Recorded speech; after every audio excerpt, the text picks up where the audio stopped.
Hello बच्चों। तो हम लोग फिजिक्स का दूसरा चैप्टर फोर्स पढ़ रहे थे क्लास 9th का। ठीक है, तो आज दूसरा लेक्चर हम रिकॉर्ड कर रहे हैं। क्या? बैलेंस फोर्स और अनबैलेंस फोर्स। ठीक है, तो बैलेंस फोर्स पढ़ते हैं और अनबैलेंस फोर्स। तो बैलेंस फोर्स पहले लिखते हैं। ठीक है, बैलेंस्ड फोर्स, बैलेंस्ड फोर्स। ठीक है, तो बैलेंस्ड फोर्स क्या होता है? one or more than when more than one forces when more than one force is applied on object, one force is applied on object and resultant force become then resultant force becomes zero। ठीक है, becomes zero। अब इसका क्या मतलब हुआ? जैसे मान लो एक ऑब्जेक्ट रखा हुआ है। ठीक है, ये कोई ऑब्जेक्ट है m मास का, मास है इसका m। ठीक है, कोई ऑब्जेक्ट रखा है। इस ऑब्जेक्ट पर मैं जब एक से ज्यादा फोर्स लगाऊंगा और उसका रिजल्टेंट फोर्स का मतलब होता है नेट फोर्स। नेट फोर्स का मतलब क्या होता है? सारे फोर्स को डायरेक्शन के साथ ऐड कर दो। अगर उसकी वैल्यू जीरो आए तो रिजल्टेंट फोर्स की वैल्यू जीरो हो जाएगी। तो वाला कौन सा फोर्स होगा? तुम्हारा बैलेंस्ड फोर्स होगा। ठीक है, देखो मान लो डायरेक्शन के साथ क्यों लिखना है? क्योंकि फोर्स एक वेक्टर क्वांटिटी है, तो मैंने पहले लेक्चर में समझाया था। ठीक है, अब देखो जैसे मान लो एक फोर्स कोई इधर से लगा रहा है 5 न्यूटन का। ठीक है, और कोई ऑब्जेक्ट या कोई भी लोग इधर से 5 न्यूटन का फोर्स लगा रहे हैं। तो एफ रिजल्टेंट क्या लिखोगे? एफ नेट या एफ रिजल्टेंट। ठीक है, इसको F1 बोल दो और इसको F2 बोल दो। ठीक है, तो एफ रिजल्टेंट क्या हो जाएगा? F1 plus F2। ठीक है, ऊपर ये एरो बना दे रहे हैं। एरो क्यों बना रहे हैं? क्योंकि फोर्स क्या है? वेक्टर क्वांटिटी, और वेक्टर क्वांटिटी है तो डायरेक्शन के साथ साथ मैग्नीट्यूड लिखेंगे। ठीक है, तो ये देखो अगर तुम एक साइड को मतलब अगर राइट हैंड को पॉजिटिव मान रहे हो तो लेफ्ट साइड को ऑटोमेटिक तुमको निगेटिव मानना पड़ेगा। ठीक है, क्योंकि वेक्टर क्वांटिटी है। अगर तुम इस साइड को मान लो बीच में ओरिजिन माने हो, तो अगर फोर्स इधर लग रहा है तो पॉजिटिव और इधर लग रहा है निगेटिव। ये डायरेक्शन तुम्हारे ऊपर डिपेंड करता है। तुम चाहे इधर पॉजिटिव ले लो इधर निगेटिव ले लो, या इधर पॉजिटिव ले लो इधर निगेटिव ले लो, या इधर निगेटिव ले लो इधर पॉजिटिव ले लो। ठीक है, तो देखो डायरेक्शन के साथ लिखना है। तो इधर वाला मैं देखो इस साइड को पॉजिटिव ले रहा हूं, इस साइड को निगेटिव ले रहा हूं। ठीक है, अब इधर 5 न्यूटन का फोर्स इधर लग रहा है, तो 5 न्यूटन का इधर वाले डायरेक्शन को पॉजिटिव लिया है तो प्लस का 5। ठीक है, और ये ऐड का सिंबल तो लगेगा ही। और इधर वाले डायरेक्शन को हमने क्या लिया है? निगेटिव लिया है, तो इस डायरेक्शन को क्या लिखेंगे? -5। तो ये क्या हो गया? +5 -5 0। तो एफ रिजल्टेंट की वैल्यू क्या आ गई?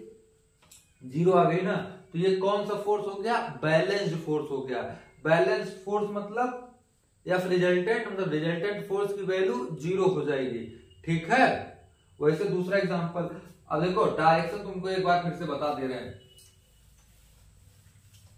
देखो जब तुम 11th में जाओगे तब पढ़ोगे। ठीक है, एक्स वाई, ठीक है, एक्सिस और जेड एक्सिस होती है। ठीक है, तो अगर ये ओरिजिन है तुम्हारा 0, जाओ तो इधर वाली एक्सिस को प्लस आई कैप से, ठीक है, और इधर वाली एक्सिस को माइनस आई कैप, ऊपर वाली एक्सिस को प्लस जे कैप और नीचे वाली एक्सिस को माइनस जे कैप। तो वहां पे जो हम लोग क्या लिख रहे थे अभी, एक ब्लॉक था m मास का, तो इधर वाला फोर्स क्या था? 5 न्यूटन और इधर का भी 5 न्यूटन। तो एफ नेट क्या लिखते थे? एफ रिजल्टेंट, एफ आर मतलब रिजल्टेंट फोर्स। तो 5 तो आई कैप हो जाएगा। इधर की डायरेक्शन को क्या, इस देखो ये एरो किधर है? इधर की तरफ, ये वाला है, तो इसका डायरेक्शन क्या है? प्लस का आई कैप, तो प्लस का आई कैप। ठीक है, और रिजल्टेंट में सारे फोर्स को ऐड करते हैं। उसका इधर वाला डायरेक्शन ये वाला डायरेक्शन हो गया ना, तो ये माइनस का 5 आई कैप, तो प्लस का 5 आई कैप माइनस का 5 आई कैप, तो ये क्या हो गया? 0 हो गया। यहां से भी हो गया। लेकिन अभी ये आई कैप जे कैप तुम 11th क्लास में अच्छे से पढ़ोगे। अभी इतना याद रखो, अगर तुम देखो, अगर तुम एक साइड को अगर इधर को पॉजिटिव माने हो तो ऑटोमेटिक इधर वाले फोर्स को निगेटिव लेना पड़ेगा, या फिर अगर तुम ऊपर वाले फोर्स को पॉजिटिव माने हो तो नीचे वाले फोर्स को क्या लेना पड़ेगा, नेगेटिव लेना पड़ेगा। देखो फिर से, ठीक है, तो अपोजिट आंसर, ये नहीं कि तुम अगर इसको पॉजिटिव माने हो तो इसको निगेटिव मानना पड़ेगा, ऐसा नहीं कर सकते।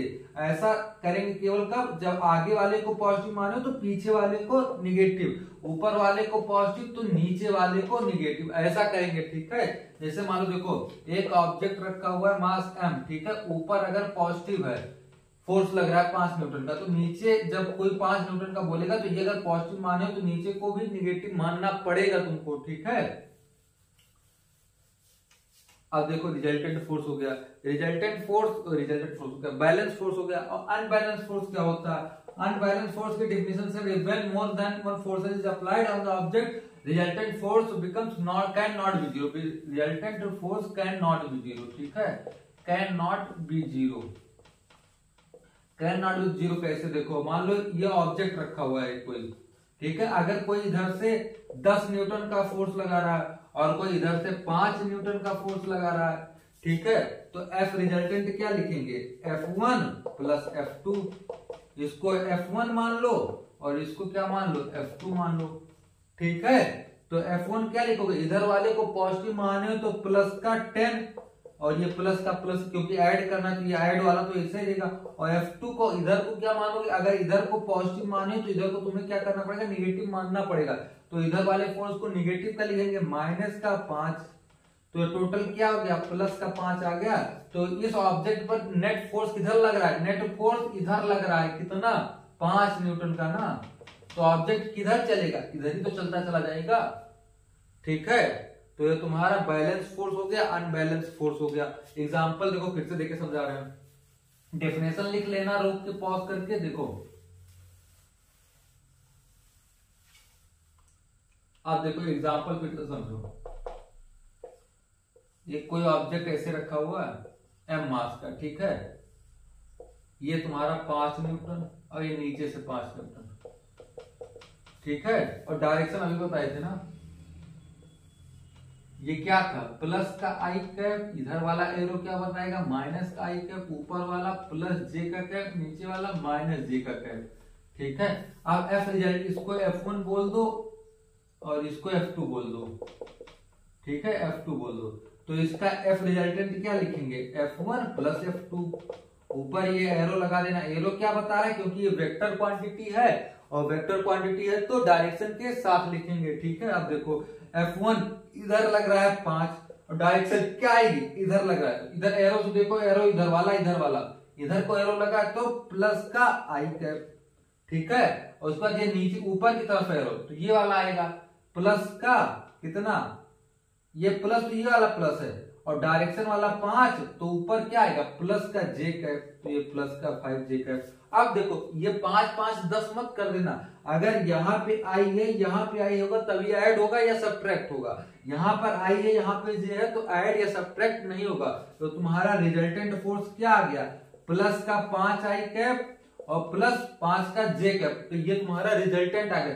तो रिजल्टेंट फोर्स 0 आया, ये 0 नहीं आया, तो ये बैलेंस है कि अनबैलेंस है, रिजल्टेंट फोर्स अगर 0 आ जाए तो वो क्या होता था, बैलेंस्ड फोर्स, तो रिजल्टेंट फोर्स 0 नहीं आए तो वो क्या होता है, अनबैलेंस्ड फोर्स, ठीक है, समझ में आ रहा है ना। अब देखो दूसरा एग्जांपल, ये डायरेक्शन देखना लिख लेना, ठीक है, ये ऑब्जेक्ट ऐसे रखा हुआ है m मास का, ऊपर से ऐसे लग रहा है 25 न्यूटन और इधर से लग रहा है 25 न्यूटन, ठीक है। अब इसके लिए बताओ F रिजल्टेंट क्या लिखेंगे, अगर इसको F1 बोल दें, F1 फोर्स लग रहा है, इसको F2 बोल दें, तो इसके लिए F रिजल्टेंट क्या आएगा, तो F रिजल्टेंट आएगा F1 F2, चाहे जितने फोर्स हो, मैं एक इधर से लगा दूं एक इधर से लगा दूं, तो F3 F4 ऐसे सबको ऐड करते चले जाएंगे तो वही रिजल्टेंट फोर्स होता है, सारे फोर्स को डायरेक्शन के साथ ऐड करते चले जाएंगे, वही रिजल्टेंट फोर्स होता है, ठीक है। अभी तो 2 ही फोर्स है, तो ये क्या हो गया, F1 प्लस F2, ठीक है। तो F1 और F2, F1 की वैल्यू क्या लिखें, 25, और ये वेक्टर क्वांटिटी है, वेक्टर क्वांटिटी मतलब 25 के साथ साथ डायरेक्शन भी लिखना पड़ेगा, तो ये एरो नीचे की तरफ ये वाला एरो है, तो डायरेक्शन क्या है, माइनस का जे कैप, तो माइनस का जे कैप, ठीक है, और ये प्लस प्लस रहेगा ही, ठीक है, क्योंकि फोर्स को ऐड कर रहे हैं ना। ये वाला माइनस क्या है, ये डायरेक्शन को बता रहा है, ये वाला फोर्स तो रिजल्टेंट फोर्स को ऐड कर रहे हैं इसलिए लगा है। अब उसके बाद F2 25 न्यूटन लिखेंगे। अब इसका डायरेक्शन क्या है, ऊपर की तरफ, ये प्लस का जे कैप हो गया। अब देखो ये माइनस का 25 जे कैप और ये प्लस प्लस प्लस का 25 जे कैप, तो ये क्या हो गया, माइनस का 25 जे कैप और प्लस का 25 जे कैप जीरो हो गया ना, क्योंकि जे जे था तभी घटाए हैं ना। यहाँ पर अगर आई होता, यहाँ पे जे होता तो ये आंसर ऐसे ही होता, ये आंसर पूरा यही आता। लेकिन अगर जे जे का है तो ऐड भी कर सकते हैं, सब्ट्रैक्ट सेम सेम को ऐड करेंगे और सेम सेम को ही घटाएंगे। अगर अपोजिट होगा आई जे या जे आई होगा तो नहीं करेंगे ऐसा, ठीक है, वैसे सेम छोड़ देंगे। उसका मैग्नीट्यूड लिखते हैं, नेट मैग्नीट्यूड, तो वो आगे चल के अच्छे से बाद में बताएंगे, जब 11 में पढ़ते हो तब पढ़ाया था, अभी नॉर्मल पढ़ो बस। तो ये क्या हो गया, जीरो आ गया। तो एफ रिजल्टेंट क्या हो गया, जीरो आ गया। तो एफ रिजल्टेंट जीरो आ गया, तो कैसा फोर्स है, बैलेंस्ड फोर्स है, बैलेंस्ड फोर्स है, ठीक है। तो ये क्या है, बैलेंस्ड फोर्स है, समझ में आ गया। अब देखो यही सेम एग्जांपल, अभी देखो अगर मैं एक 25 न्यूटन का इधर से लगा दूं, 25 न्यूटन का इधर से, अब देखो एफ रिजल्टेंट क्या लिखोगे, एफ, इसको F3 बोल दो, ठीक है। तो F3 क्या हो जाएगा, F1 plus F2 plus F3। तो F1 क्या है, ये सब वेक्टर क्वांटिटी, एरो का मतलब क्या, वेक्टर क्वांटिटी। F1 25 नीचे की तरफ माइनस का जे कैप, माइनस का जे कैप, ठीक है, और ये प्लस रहेगा ही। और F2 क्या है, माइनस का 25 जे कैप प्लस का 25 ना, ये देखो एरो ऊपर की तरफ जा रहा है, ये वाला क्या डायरेक्शन है, 25 का जे कैप, ये 25 है, ठीक है। और उसके बाद F3 क्या है, इधर की तरफ क्या है, 25 आई कैप प्लस 25 का आई कैप, ठीक है। ये माइनस का 25 जे, ये प्लस का 25 जे, दोनों कैंसिल हो जाएगा, जीरो बच जाएगा, दोनों कैंसिल होके बचेगा क्या, प्लस का 25 आई कैप। तो क्या ये, तो रिजल्टेंट फोर्स किधर की तरफ आया, आई कैप। आई कैप किधर होता है, प्लस का 25 आई कैप, प्लस का आई कैप इधर होता है। तो मतलब इस ऑब्जेक्ट पर नेट फोर्स इधर आएगा, एफ नेट इधर आए, तो फोर्स जिधर लगेगा ऑब्जेक्ट उधर ही तो चलेगा। जैसे ये है, मैं जिधर फोर्स लगाऊंगा ये ऑब्जेक्ट उधर ही तो चलेगा। तो नेट फोर्स इस ऑब्जेक्ट पर कितना आया, 25 का आई कैप, आई कैप इस डायरेक्शन में फोर्स है ना, तो ये ऑब्जेक्ट इधर ही चलता चला जाएगा, ठीक है, ये ऑब्जेक्ट इधर ही चलता चला जाएगा। तो एफ रिजल्टेंट 25 आ गया। तो ये जीरो आया, नहीं आया, तो ये क्या है, बैलेंस फोर्स की अनबैलेंस फोर्स, ये है अनबैलेंस्ड फोर्स, ठीक है, अनबैलेंस्ड फोर्स है। तो बैलेंस और अनबैलेंस फोर्स समझ में आया, कोई भी डाउट हो तो कमेंट बॉक्स में